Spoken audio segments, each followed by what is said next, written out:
Díagwith gach duine, an leathnach inniu nó an Siopa Leabhar, the bookshop.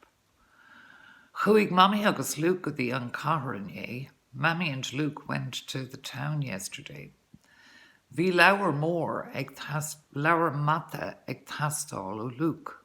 Luke wanted a maths book. Chuig siad ó Siopa go siopa ag lorg an leabhar. They went from shop to shop looking for the book. Ní raibh an leabhar ar fáil in aon siopa. The book wasn't available in any shop. Bhí imní ar Mammy. Mammy was anxious. Bhí tuirse ar Luke. Luke was tired. Ag a cuaig o'clock, chuig siad isteach sa siopa Durnach. At 5 o'clock, they went into the last shop. Bhí an leabhar ann, the book was there. Bhí áthas an domhan ar Mammy. Mammy was thrilled. Thug she pogue don siopador. She gave the shopkeeper a kiss.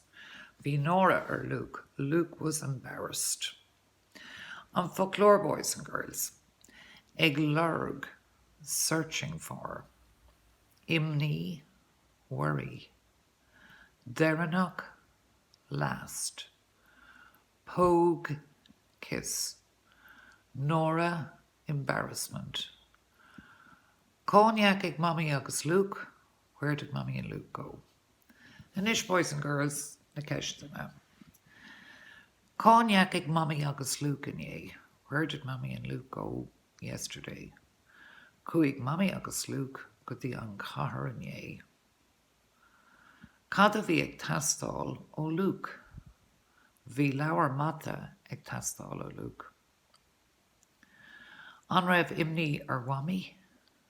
Bhí imní ar Mammy. Cognac ag Mammy agus Luke ag a cuaig o'clock. Ag a cuaig o'clock, cuaig Mammy agus Luke is teach sa siopa Durnach. Cad a thug Mammy don siopador. Thug Mammy pogue don siopador.